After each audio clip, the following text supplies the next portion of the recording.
Matahari pagi baru sahaja memecah di celahan bumbung zinc pasar Chow Kit yang sibuk di tengah-tengah Kuala Lumpur.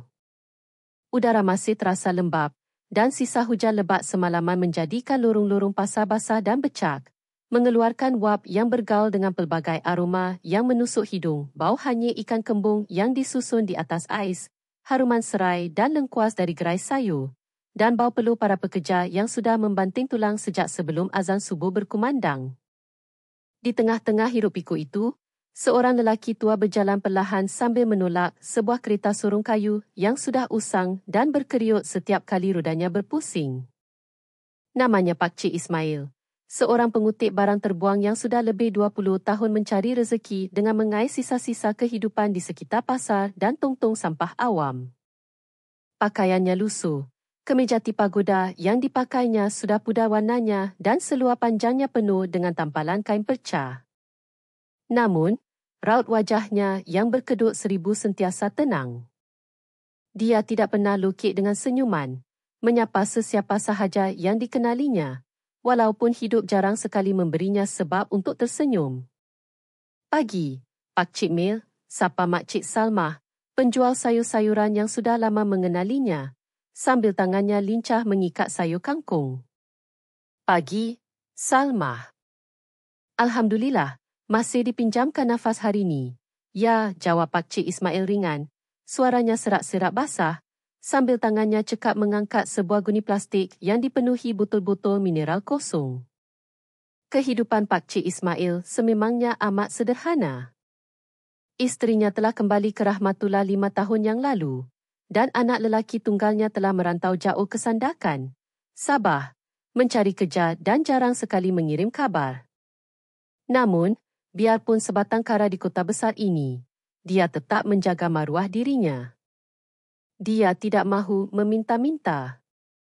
Selagi tangan ini boleh bekerja, selagi kudrat masih ada, saya takkan tanda tangan pada orang. Begitulah yang sering diucapkannya kepada penduduk sekitar yang kerap kali ingin menghulurkan bantuan. Baginya, keringat sendiri lebih mulia daripada simpati orang lain.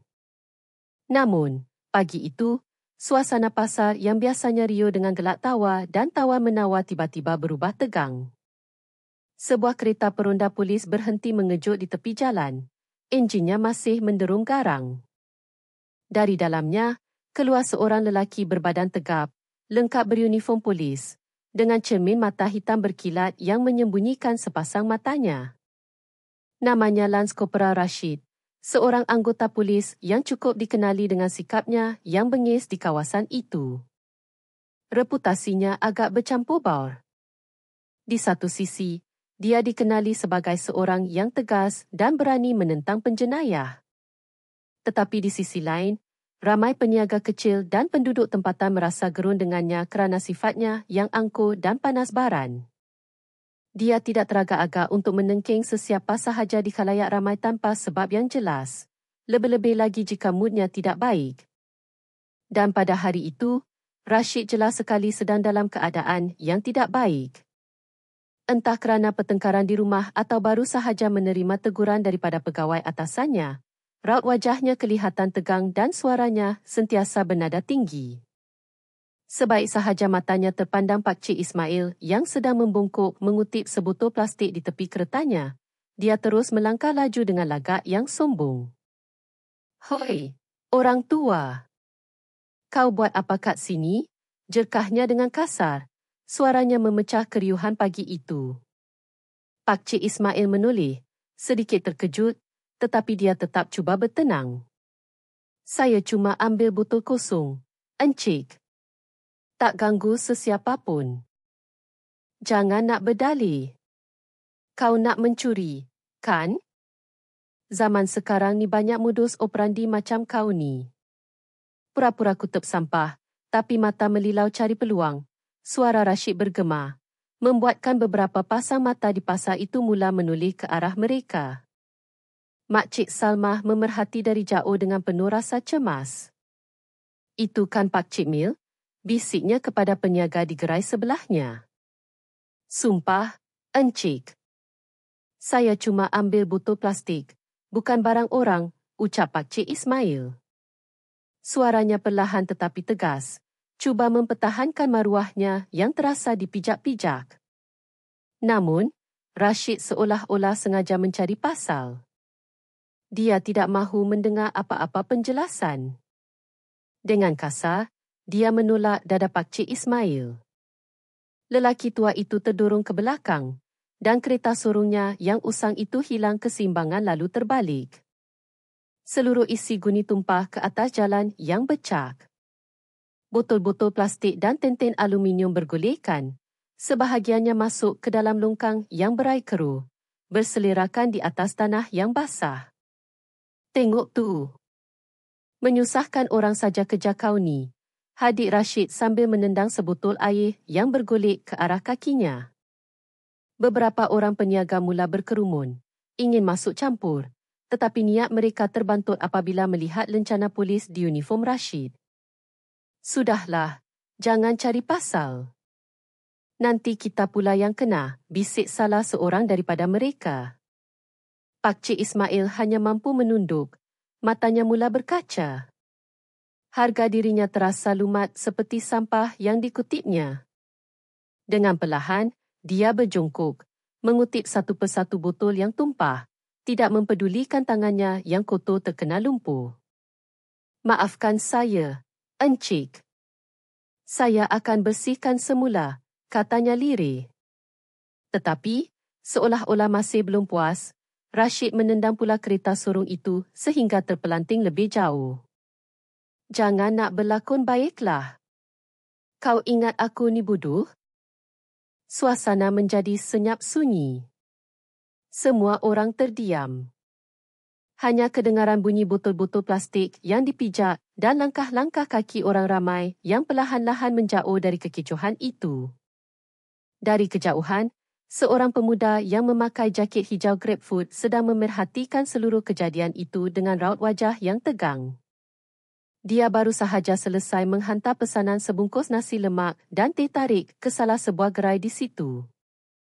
Namanya Azlan, seorang pemuda berusia 25 tahun. Azlan bukanlah sesiapa, hanya seorang penghantar makanan, tetapi dia mempunyai rasa keadilan yang sangat tinggi. Dia dibesarkan dalam keluarga yang sederhana, dan arwah ayahnya juga dahulu seorang buruh kasar yang sering dipandang rendah.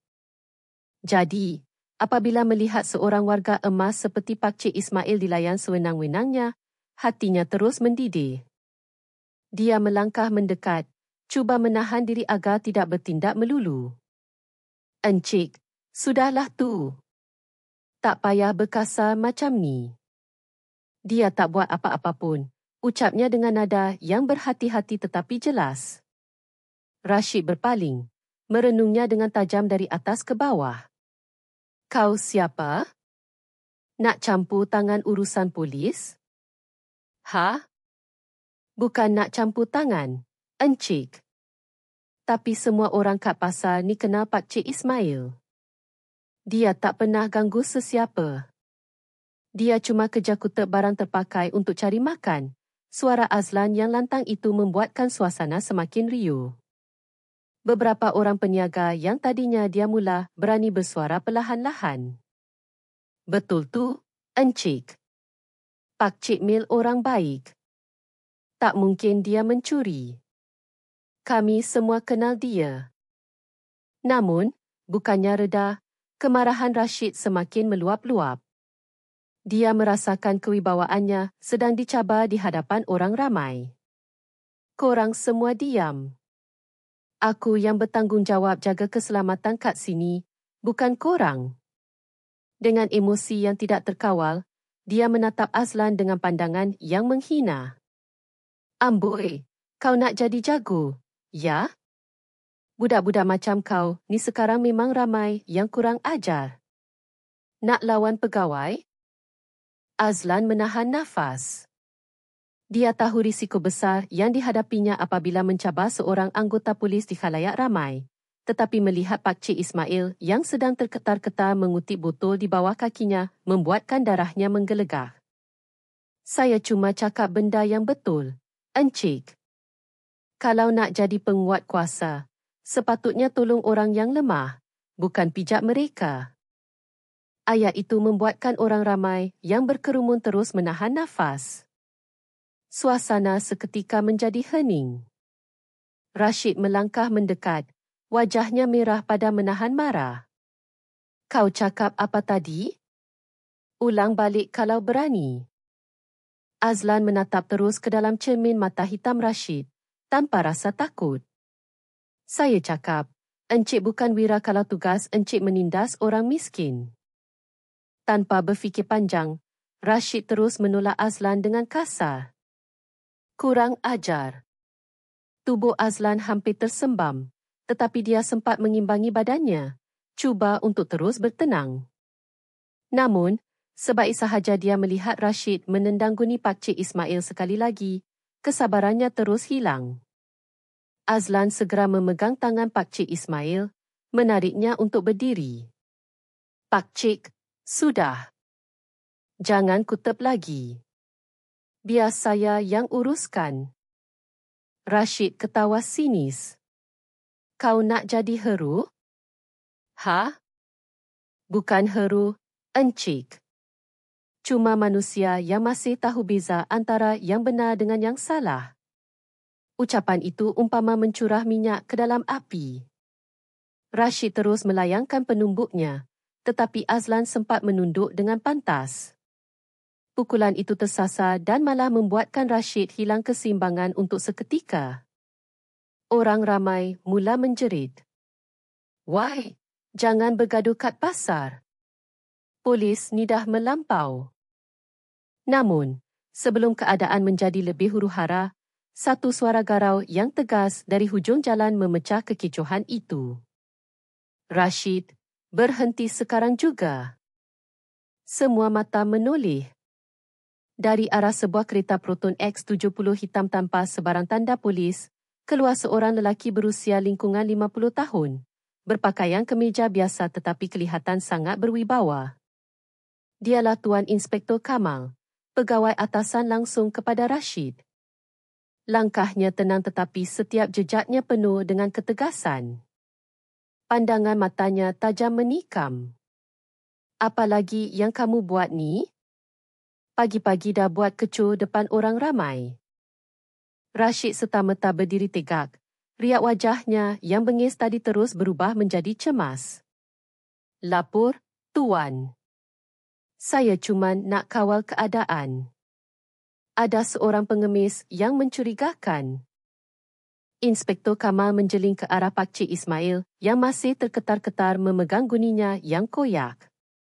Pengemis? Ini Pakcik Ismail, pengutip barang kita semula yang dah bertahun-tahun cari makan kat pasar ni. Rashid. Kamu ingat saya tak kenal siapa dia? Azlan dan penduduk sekitar saling berpandangan. Ada rasa lega, tetapi juga rasa ingin tahu.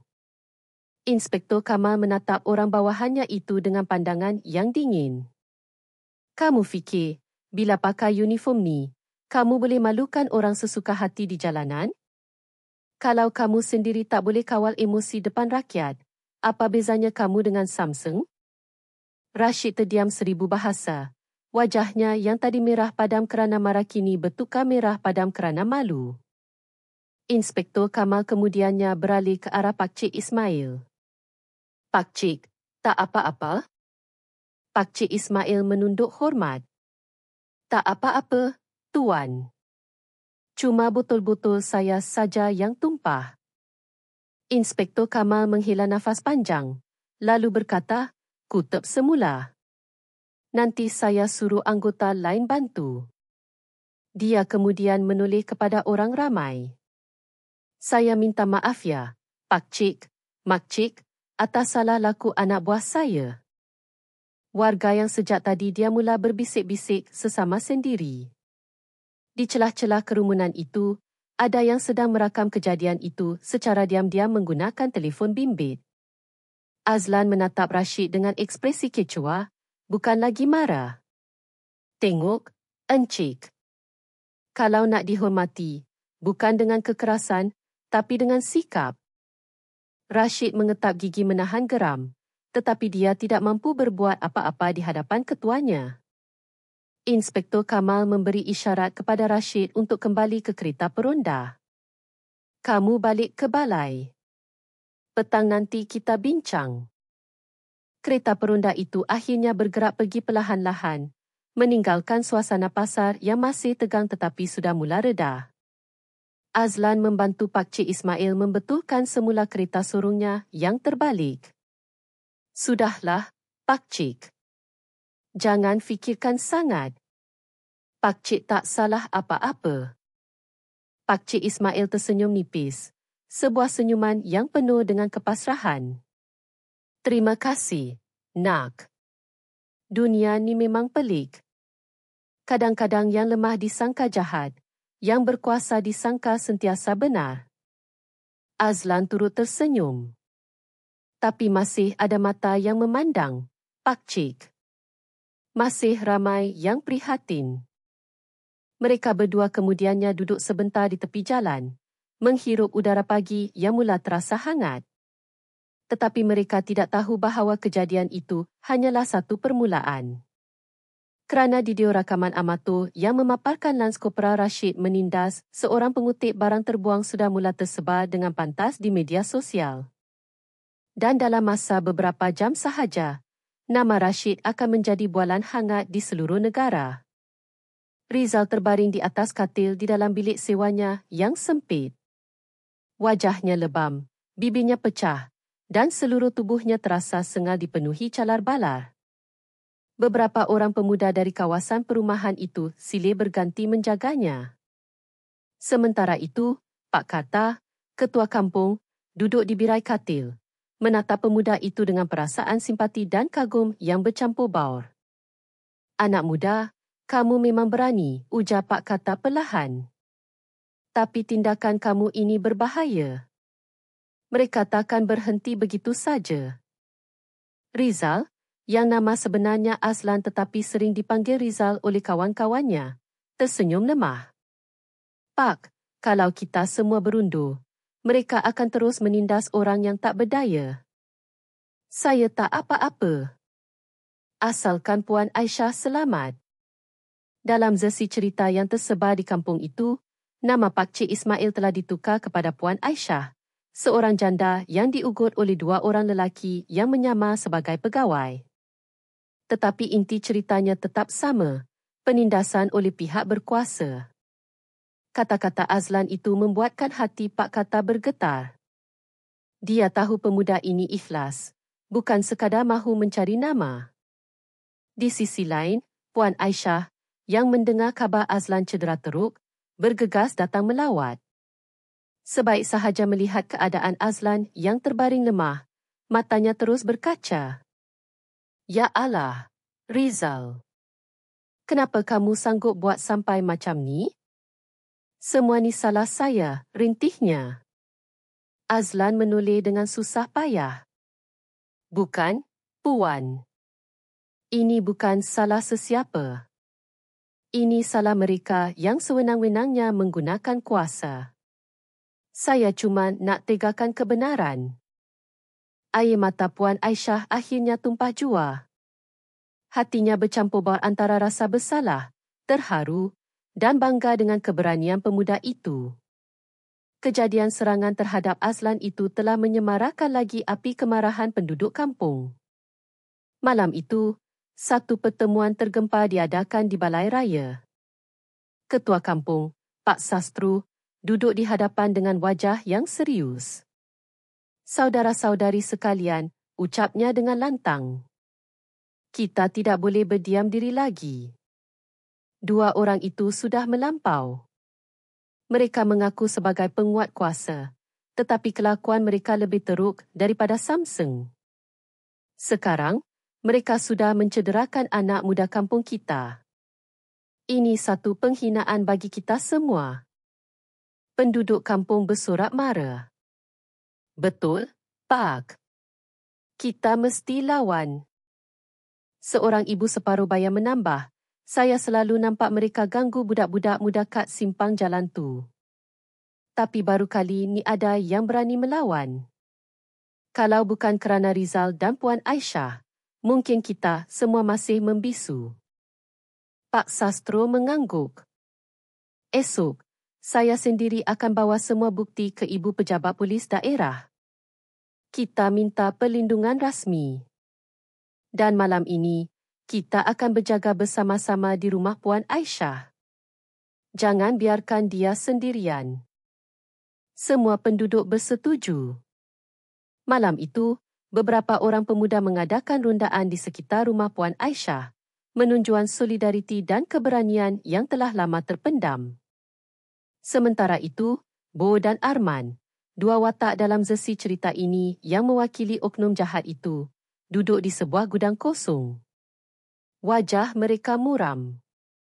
Mereka sedar keadaan semakin genting. Kalau penduduk kampung dah bersatu, kita boleh celaka, kata Arman dengan gusar. Lagi-lagi kalau rakaman tu betul-betul sampai ke pihak atasan.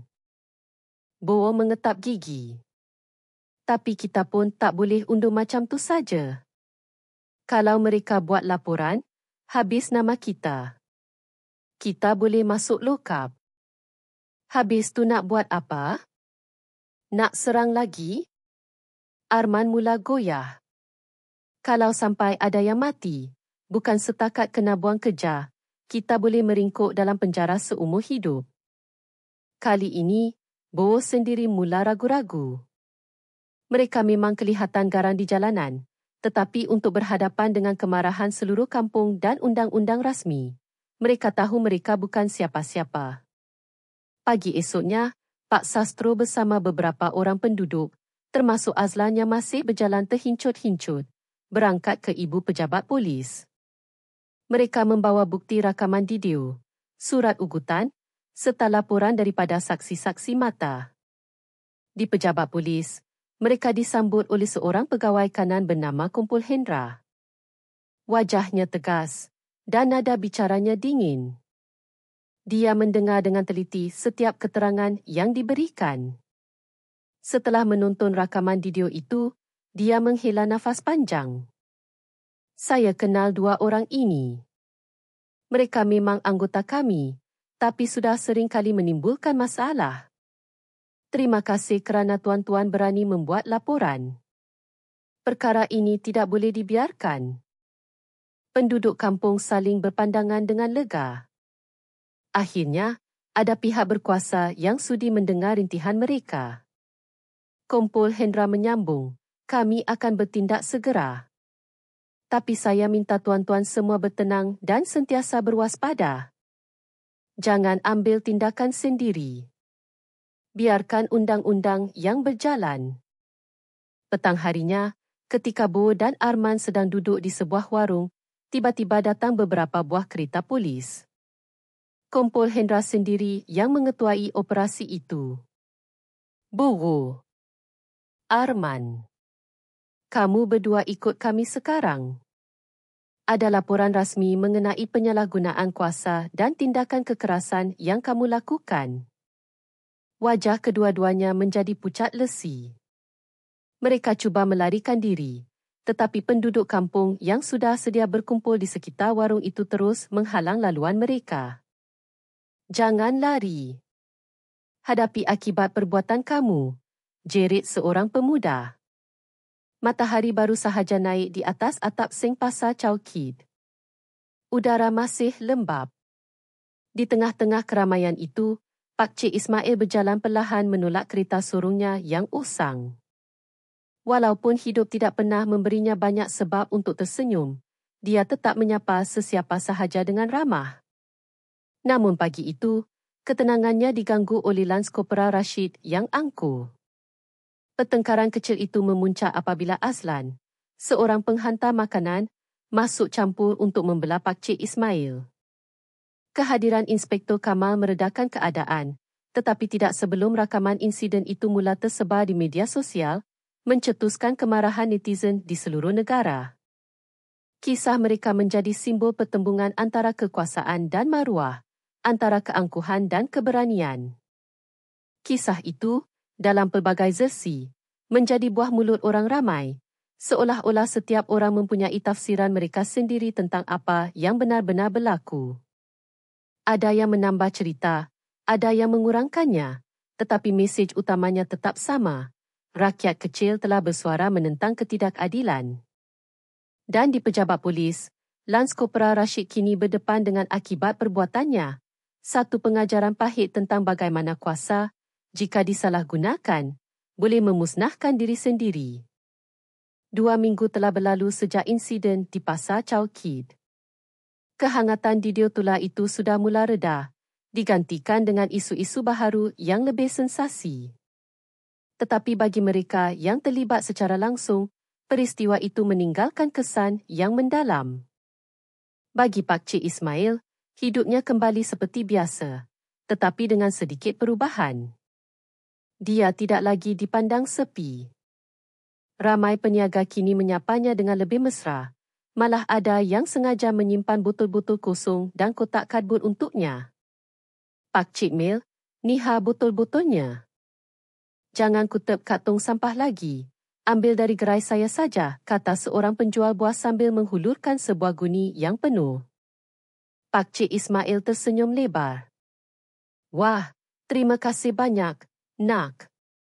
Tapi jangan selalu sangat, nanti Pak Cik jadi manja pula, seluruhnya. Semua yang mendengar turut ketawa. Pasar yang dahulunya menjadi saksi penghinaan kini menjadi tempat di mana rasa hormat dan kemanusiaan tumbuh mekar. Namun, di satu sudut lain kota itu, kehidupan Lance Corporal Rashid berubah sama sekali. Selepas disiasat, dia dipindahkan ke bahagian pentadbiran, satu jawatan yang jauh dari lapangan. Tiada lagi rondaan, tiada lagi siren dan lampu biru, hanya timbunan fail dan waktu pejabat yang panjang di belakang meja. Setiap kali dia melangkah masuk ke pejabat, dia dapat merasakan pandangan sinis rakan-rakan sekejarnya. Dia menanggung rasa malu yang amat berat. Tidak pernah dia sangka, satu tindakan melulu pada pagi itu mampu menghancurkan reputasi yang dibinanya selama bertahun-tahun. Setiap malam, dia suka untuk melelapkan mata. Wajah Pak Cik Ismail yang tenang dan kata-kata maaf yang diucapkannya tanpa sebarang dendam terus terngiang-ngiang di telinganya. Hormat itu bukan datang dari uniform, nak. Ia datang dari perbuatan. Rashid sedar, selama ini dia terlalu sibuk menuntut penghormatan daripada orang lain, tanpa pernah berusaha untuk menjadi seorang yang layak dihormati. Dia telah sesat dalam keangkuhan yang tidak disedarinya. Suatu petang, ketika dia sedang mengemas kini laporan, Inspektor Kamal memanggilnya masuk ke bilik. Rashid, duduk dulu. Rashid menegakkan badannya. Baik, Tuan. Inspektor Kamal memandangnya lama. Saya tahu kamu sedang melalui waktu yang sukar, tapi saya nampak kamu sudah mula berubah. Saya gembira mendengarnya. Terima kasih, Tuan. Saya sedar saya sudah melampaui batas waktu itu, jawab Rashid dengan nada rendah. Inspektor Kamal mengangguk. Bagus. Kerana minggu depan, kita akan adakan satu program gotong royong bersama penduduk dan peniaga di Pasar Chow Kit. Kita akan bina beberapa tong sampah kita semula yang baru. Dan kamu, saya tugaskan untuk menjadi penyelaras program. Rashid tergamam. Saya, Tuan? Ya. Anggap ini peluang kedua untuk kamu. Buktikan yang kamu boleh gunakan kekuatan kamu untuk membantu masyarakat, bukan untuk menakut-nakutkan mereka. Rashid menarik nafas dalam-dalam. Dia tahu ini bukan tugasan biasa. Ini adalah ujian untuk dirinya. Hari program gotong royong itu pun tiba. Pagi itu cerah, langit biru membentang luas. Di tepi jalan masuk ke pasar, sebuah kain rentang besar dipasang. Aksi gotong royong perdana, PDRM dan komuniti Pasar Chow Kit bersatu demi kebersihan. Azlan, dengan jaket grapefruit hijaunya, turut hadir membantu mengagihkan air mineral kepada para sukarelawan. Sementara itu, Pak Cik Ismail sibuk menyusun botol-botol plastik yang akan digunakan untuk membina tong sampah kreatif. Apabila sebuah kereta peronda berhenti dan Lance Corporal Rashid turun, Suasana tiba-tiba menjadi hening seketika. Ramai yang masih mengingati wajahnya. Ada yang berbisik perlahan, ada yang memandang dengan ragu-ragu. Namun, Rashid berjalan mendekat dengan wajah yang tenang. Dia tidak lagi memakai cermin mata hitam seperti dahulu, dan sikapnya tidak lagi angkuh. Dia menunduk sedikit sambil menyapa, "Selamat pagi semua. Terima kasih kerana sudi menyertai program kita hari ini." Pak Cik Ismail tersenyum kecil lalu melangkah mendekatinya. "Wah, kamu pun datang, nak. Baguslah. Hari cerah macam ni, elok sangat buat kerja baik." Rashid terkesima. Dia tidak menyangka akan disambut dengan begitu mesra. "Ya, Pak Cik. Terima kasih. Sebab sudi terima saya lagi di sini." Pak Cik Ismail menepuk bahunya perlahan.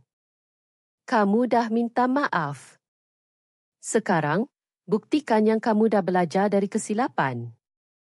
Azlan yang berdiri berhampiran mereka turut tersenyum. "Ha, Encik Polis. Tunjukkan tenaga, jangan tunjukkan emosi." Rashid tertawa kecil, buat pertama kalinya setelah sekian lama. "Baik, Komander." Program pun bermula. Anggota polis dan orang awam bekerjasama membersihkan kawasan pasar, membaiki longkang yang tersumbat dan membina tong sampah daripada botol-botol terpakai. Rashid turun-turun padang, mengangkat guni-guni sampah, memukul paku, sehingga uniformnya basah lencun dibasahi peluh. Beberapa orang peniaga yang pada mulanya ragu-ragu, mula cair hatinya melihat kesungguhan Rashid. Boleh buat kerja juga Encik Polis ni." "Ya?" usik seorang peniaga. Rashid hanya ketawa. "Mestilah boleh, Mak Cik. Sekarang saya belajar dari guru yang hebat," katanya sambil mengeling ke arah Pak Cik Ismail. Pak Cik Ismail tertawa perlahan. "Jangan panggil saya guru. Nanti saya kena bagi ceramah pula tiap-tiap hari." Tawa mereka pecah, menghangatkan suasana yang dahulunya pernah tegang. Menjelang tengah hari, ketika semua orang sedang berehat, Azlan duduk di anak tangga pasar sambil minum air kelapa.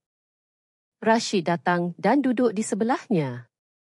"Azlan," kata Rashid perlahan, "dulu aku marah betul dengan kau. Aku fikir kau sengaja nak cari sensasi, lawan polis supaya jadi tular. Tapi ternyata aku silap." Azlan tersenyum. "Saya pun sempat geram dengan Encik. Tapi kalau tak ada kejadian tu, mungkin kita takkan duduk semeja macam ni hari ni." Rashid mengangguk. "Kadang-kadang Tuhan memang sengaja jatuhkan kita dulu, supaya kita sedar yang kita ni taklah setinggi manapun."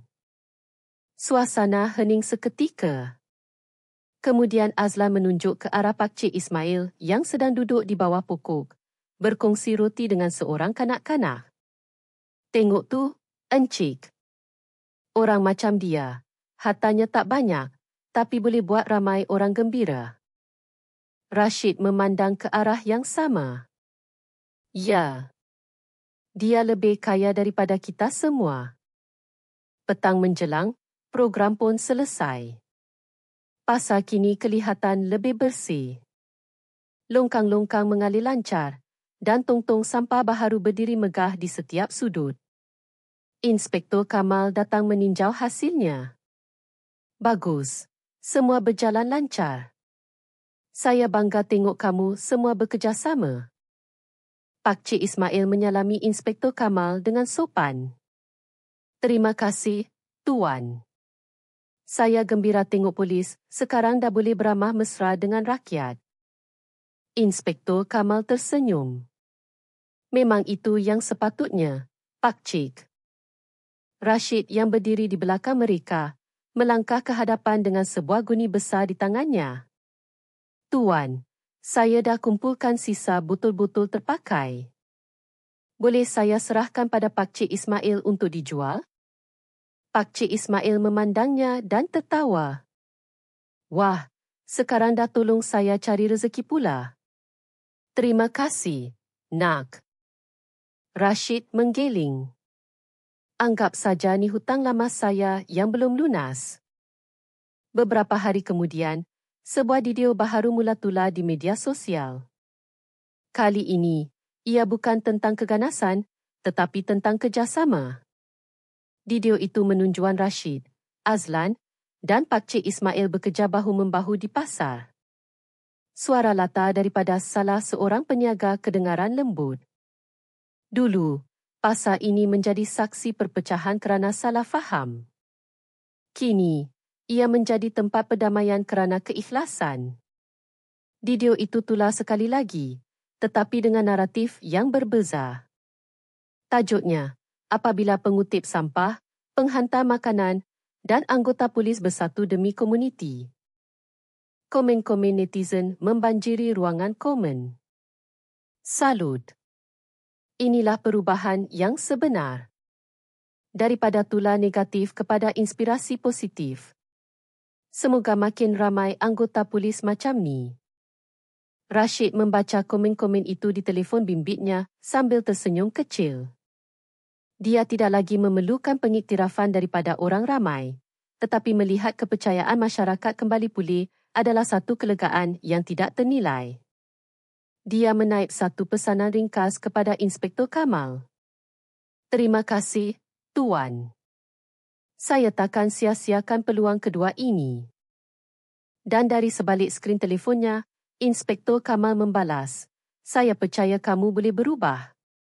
Jangan berhenti di sini. Malam itu, Rashid duduk di beranda rumahnya bersama isteri dan anaknya. Angin malam bertiup lembut. Isterinya memandang wajahnya dengan senyuman. Abang nampak lain sekarang. Lebih tenang. Rashid mengangguk. Saya sedar, sayang. Selama ni saya sibuk nak dihormati, tapi lupa untuk jadi orang yang layak dihormati. Di satu sudut lain, Azlan, di dalam bilik sewanya, sedang menaip satu mesej di dalam kumpulan WhatsApp komuniti penghantar makanan. Kawan-kawan, minggu depan kita buat kutipan barang kita semula besar-besaran. Hasilnya kita demakan untuk bantu anak-anak golongan asnaf. Mesej itu serta-merta disambut dengan penuh semangat. Dan di hujung lorong pasar Chow Kit yang kini sunyi, Pakcik Ismail duduk di bawah lampu jalan yang malap, mengikat guni-guni berisi botol dengan cermat. Dia memandang ke arah pasar yang kini lebih bersih dan teratur, lalu berbisik perlahan. Alhamdulillah, Tuhan tak pernah tidur. Dulu yang menghina, sekarang datang membantu. Dunia memang berputar, tapi hati yang ikhlas takkan pernah tewas. Dia berdiri, menolak kereta sorongnya perlahan-lahan menuju pulang. Roda tuanya berkeriut lembut di atas jalan tar,